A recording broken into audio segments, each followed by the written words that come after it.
Boa tarde, José Fernando Gabriel. Eu agradeço você estar me recebendo hoje aqui no Centro de Memória da ETEC João Bellarmino, em Amparo.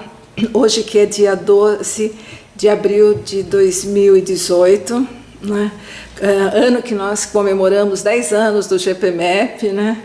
E eu gostaria, né, nessa visita, que infelizmente é a minha primeira visita, né, ao Centro de Memória, conhecer um pouco da sua história, né, enquanto profissional na escola técnica, como você veio para a instituição, sei que você foi aluno, né, e como se tornou professor de história, e como foi qual foi a sua relação inicial com o Centro de Memória, que depois você passou a ser curador desse Centro de Memória.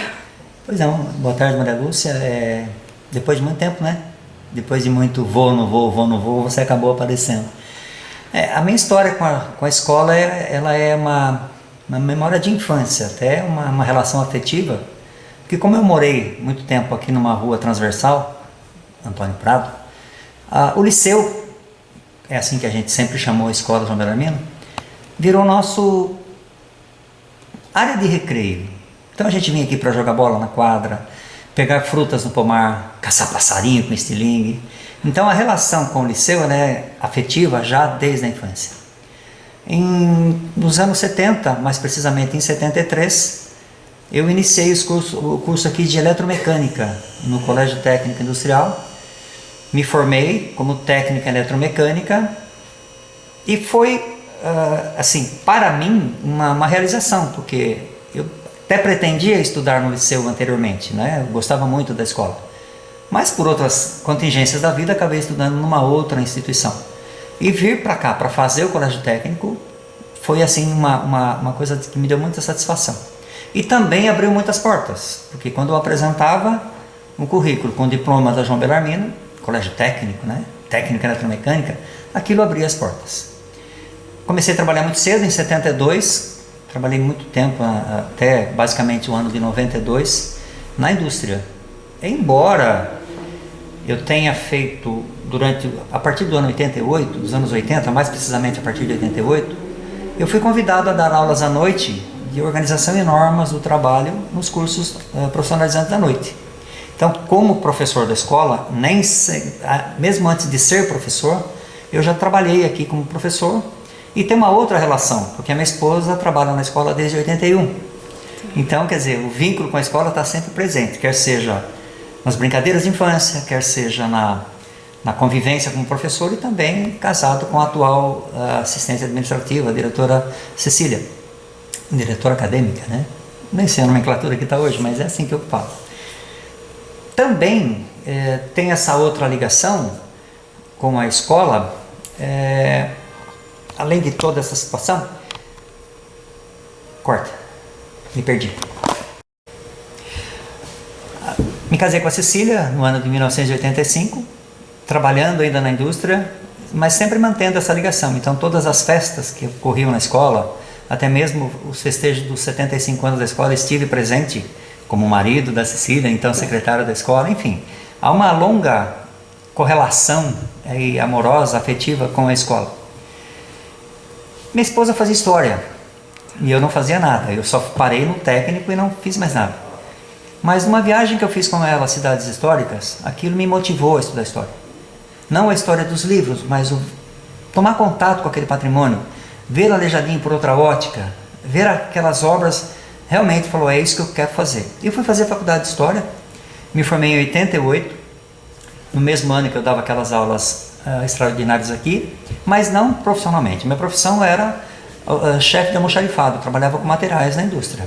Até que em 92, por um problema de concordata na empresa, em que houve uma demissão em massa, eu me vi desempregado, tive oportunidades na empresa, mas o germe já estava inoculado. Quando fui convidado para dar aula de história aqui, eu aceitei de pronto. Então, desde 92, eu estou profissionalmente trabalhando na escola como professor de história. Com uma breve interrupção de 7 anos, quando a escola em 94 passa ao Centro Paula Souza, Eu prestei um concurso, um processo seletivo à época, e fui indicado para ser o diretor de serviços da entidade. E fiquei no cargo até 2001.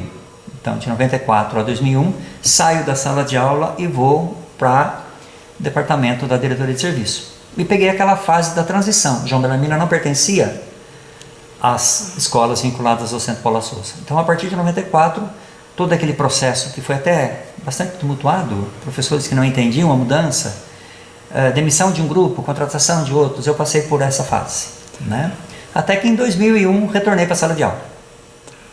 Lembro, tem até o Zé Vitório, que era supervisor nosso, disse à época, volta para a sala de aula, é mais gostoso. E realmente, sala de aula é alguma coisa assim que não sei se eu consigo parar. Realmente uma cachaça, sala de aula é cachaça. E aí estou na escola desde essa época. Em 97, quando o Centro Paula Souza, então, lança o projeto de historiografia das escolas técnicas, eu estava na diretoria de serviço. E começamos então a procurar um local para que aquele acervo que começou a ser tratado pelo professor Paulo, pela professora Cláudia e pelo professor Paulo Roberto, que ainda está na escola ativo, e a professora Cláudia também, começamos então a procurar um local para aquele acervo que estava sendo tratado e todo aquele processo de busca, seleção, até a sua catalogação. Precisávamos de um espaço. E aí nós tínhamos, o espaço que nós estamos filmando agora era o refeitório. Como a gente não tinha mais curso de dia inteiro, né, de período integral, perdão, estava basicamente, vamos dizer, abandonado, né, mas enfim, não estava fora de uso. Aí nós fizemos a adequação, compramos as divisórias, dividimos, deixamos a cozinha ainda em condição de ser usada e passamos a usar uma parte para a reserva técnica e a outra parte para a exposição permanente. E, infelizmente, por contingências da própria instituição, conseguimos manter a reserva técnica. Em que ano vocês deixaram de ter essa sala que era de exposição permanente? Ela é recente, ela é agora de 2014, então acho que até 2015 a gente ainda conseguiu usar como uma exposição, mas não mais. Então, em 2014 já havia sido decidido que esse espaço então seria a sala dos coordenadores, que precisavam de um espaço mais amplo. Eles usavam a sala dos professores para as reuniões, para a guarda desses materiais, e a escola necessitava de um espaço. Por essa época, então, decidiu-se que esse espaço em que nós tínhamos o espaço de estudo, a gente fazia oficina com os alunos e a exposição permanente, ou as exposições permanentes, acabou então se transformando em sala da coordenação. E o acervo, o que era reserva técnica, acabou ficando ainda preservado e estamos aí mantendo aí com um pouco de empenho, né? Empenho de menos, deveria ter mais, mas ele está pelo menos mantido. Agora, pela visita hoje, eu vi que você tem um rico acervo na área de marcenaria, né? Nessa área da fundição. Esse material exposto, eu acho que seria um estímulo para os alunos, né? Até avaliar a evolução da tecnologia, né? Porque vocês continuam com os cursos de mecânica, né? Então, é uma pena ter perdido esse espaço, que eu espero que seja temporariamente. O que nós estamos fazendo, principalmente a época de aniversário da escola. Antes nós tínhamos uma rotatividade maior, trocávamos os acervos, mantínhamos algumas peças e trocávamos, pegávamos uma temática, por exemplo, hoje nós vamos pegar mecânica, hoje nós vamos pegar, ou durante esse mês, ou durante o semestre. Com a perda do espaço, nós temos na área superior de onde nós estamos um corredor bastante grande, bastante amplo. E a época, principalmente do aniversário da escola ou na semana técnica científica, a gente tem a possibilidade de expor parte do acervo, né? E é realmente bastante visitado.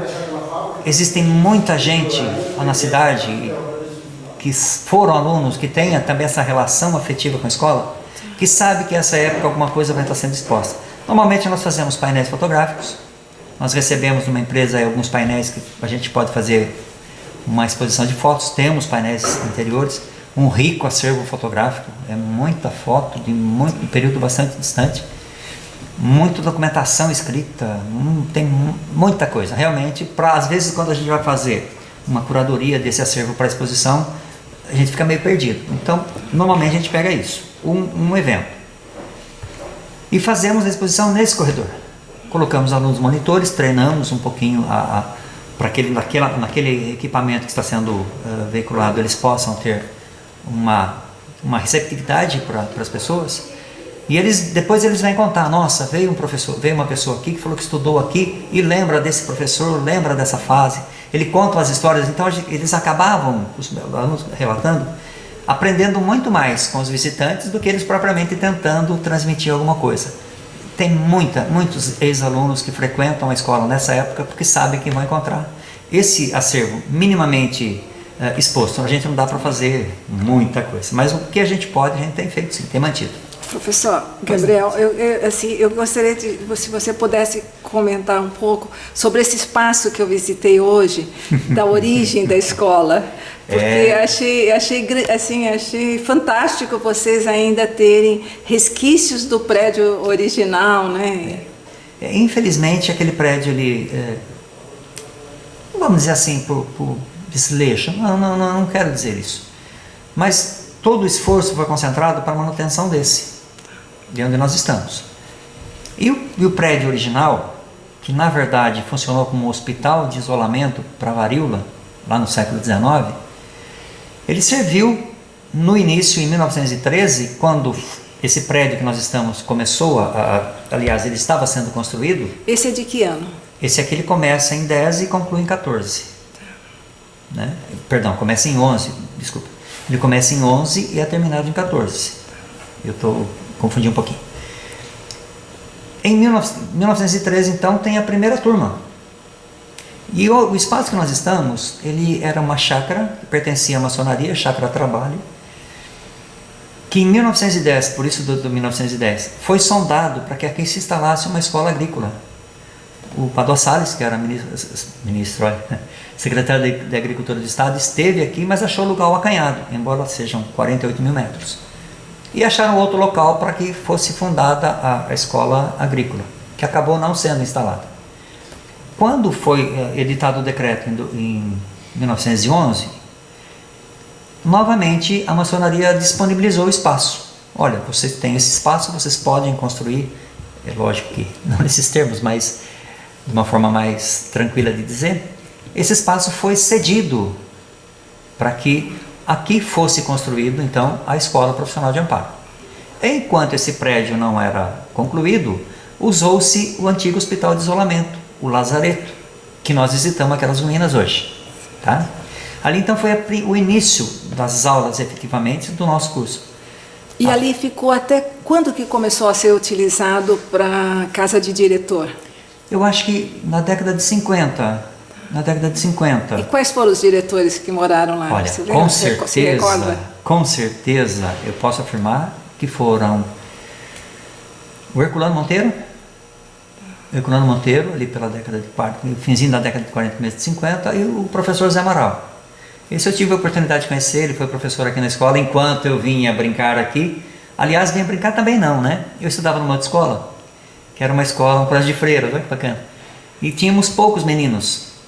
Como não tinha um número suficiente de alunos para a prática de educação física lá no colégio, a gente vinha fazer aqui, porque o professor era o mesmo, o professor Mário Morandi, grande, saudosa memória também.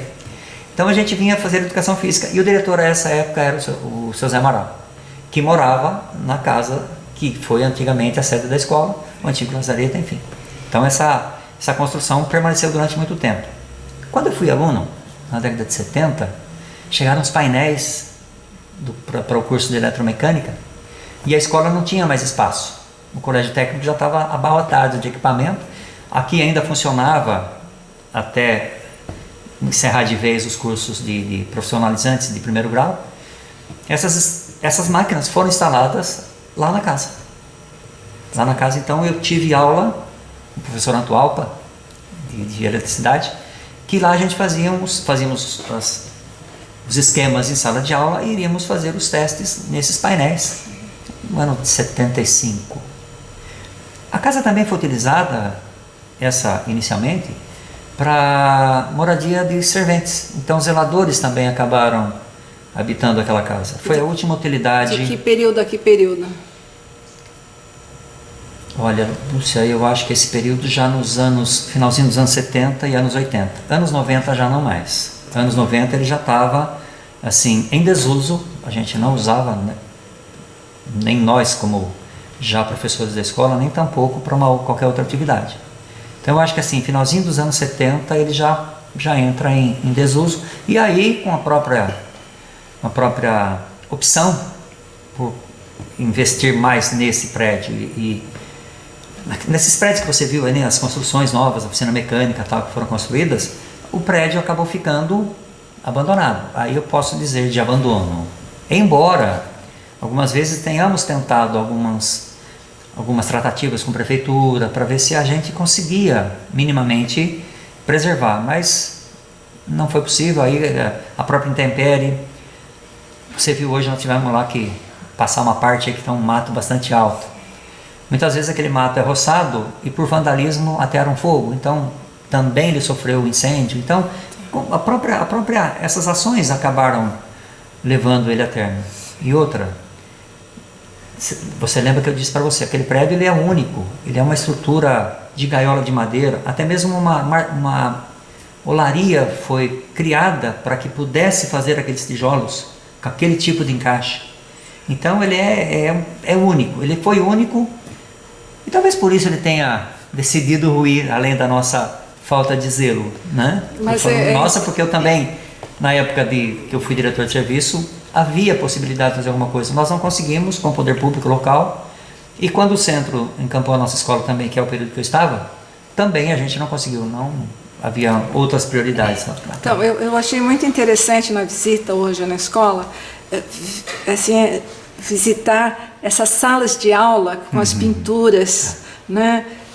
Do curso de pintura e plástica, né? Menina, então é uma preciosidade vocês terem isso aqui, né?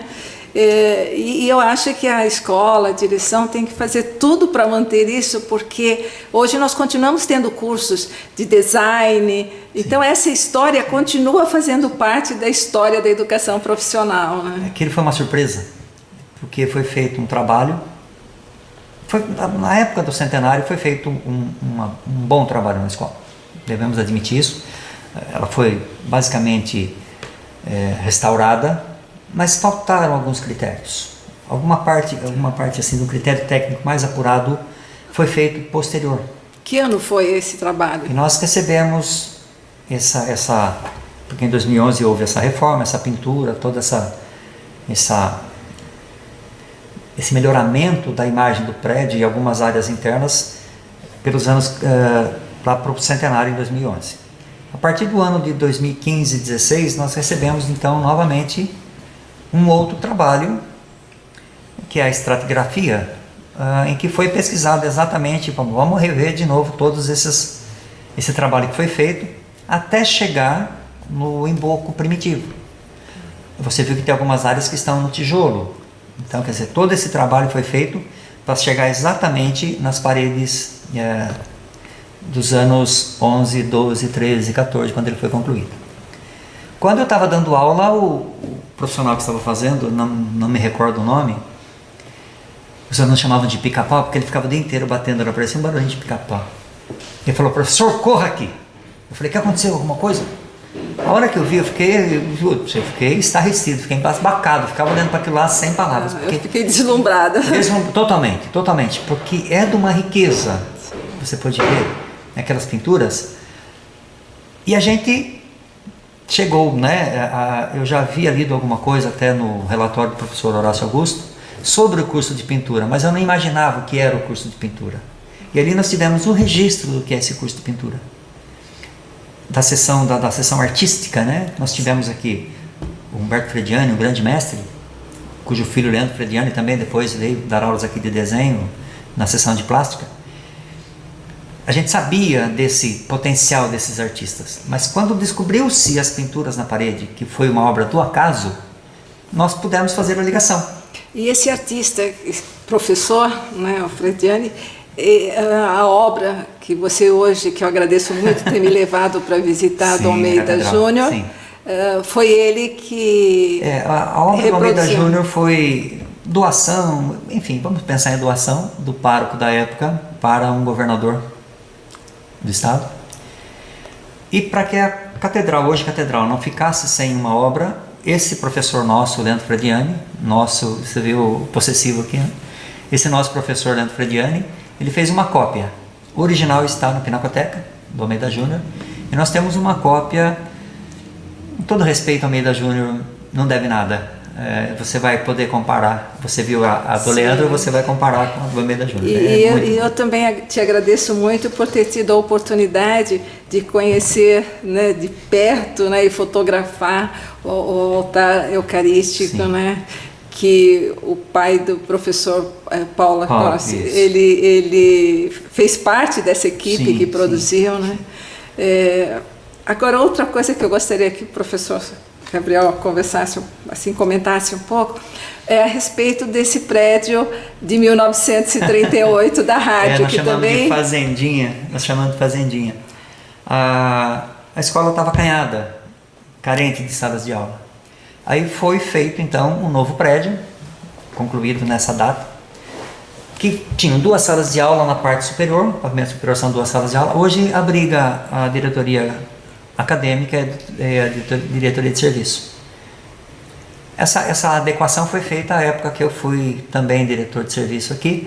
A gente precisava também, porque estava todo mundo pendurado, né? Secretaria no lado, eu na mesma sala da diretora, quer dizer. Aí tinha aquele espaço que estava ocioso também, nós fizemos uma reforma e adequamos para essa finalidade. Mas na originalidade ela foi criada 2 salas de aula. A parte inferior é onde funcionava a seção de plástica. Vários artistas, principalmente o Leandro Frediani, trabalhou muito tempo nesse local. Tivemos aí obras primorosas, né? De entalhe, de pinturas, enfim. E no mesmo espaço, na parte superior, próximo das salas de aula, funcionava a sala do rádio. Tem um prefixo lá, PST4. Eu, depois de muito tempo que eu vim saber o que era isso, eu não sabia o que era o PST4. Onde as informações da escola eram mandadas para a superintendência via rádio. Né?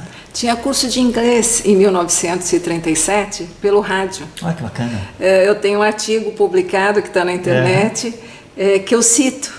Isso porque nós encontramos num livro de recortes de jornais que nós temos no Centro de Memória da Carlos de Campos. Que interessante. Então, e o rádio está aqui no Centro de Memória. A sala está lá, a gente às vezes coloca. A última operadora foi a dona Tereza Maurano, também. E nós temos aqui o rádio e algumas mensagens trocadas, né? A gente tem Até que ano foi essa estação aqui? Olha, anos 70, talvez ele estava funcionando ainda. 69, eu estou dizendo assim, nessa transição, 60, 70. Mas isso também é memória afetiva, tá? É do tempo que eu vim aqui para jogar bola, não era tão nem de aluno, nem de nada.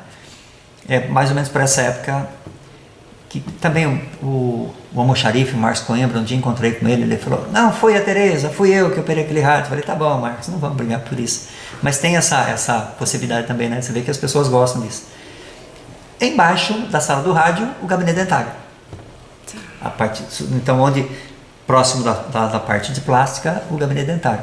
Esse gabinete dentário também, por essa época em que eu vinha fazer educação física, jogar bola, brincar aqui, a gente até de vez em quando ficava olhando o dentista cuidar dos alunos. O gabinete dentário está no Museu Histórico Bernardino de Campos, e nós temos só a escarradeira ficou, mas o restante do consultório, o museu tinha exposição permanente, hoje houve uma reformulação de conduta e de direção, ele está na reserva técnica, mas ele está lá. Que bom saber. Olha, professor, eu lhe agradeço muito por essa entrevista. Eu vou transcrevê-la, vou editar o vídeo e vou lhe mandar pedindo autorização para podermos publicar e difundir no nosso site de memórias do Centro Paula Souza. Desde já está autorizado, se precisar por escrito eu te faço. Lúcia, é assim, eu gostaria de ter um pouco mais de gás para tocar outros projetos, você sabe disso. Vamos ver se agora, com uma vida um pouco mais na sombra, não tão na sombra, mas um pouquinho, né? Quem sabe a gente se empenha um pouco mais. É um acervo que você viu riquíssimo. Cada caixa daquela, quando você abre, você tem uma história nova. O acervo de uma escola centenária. Eu gostaria muitíssimo que você voltasse para o grupo, porque nos primeiros anos que eu trabalhei com você, em 2009, os seus relatórios eram muito ricos, tanto que eu utilizei no nosso primeiro livro como referência o trabalho que você desenvolveu aqui. Foi muito interessante, me agradou muito ser referencial. Obrigada. Lúcia, mais uma vez, que seja a primeira de muitas, tá? Obrigada. A porta da João Bellarmino está sempre aberta para você. Obrigada, Gabriel. Até mais.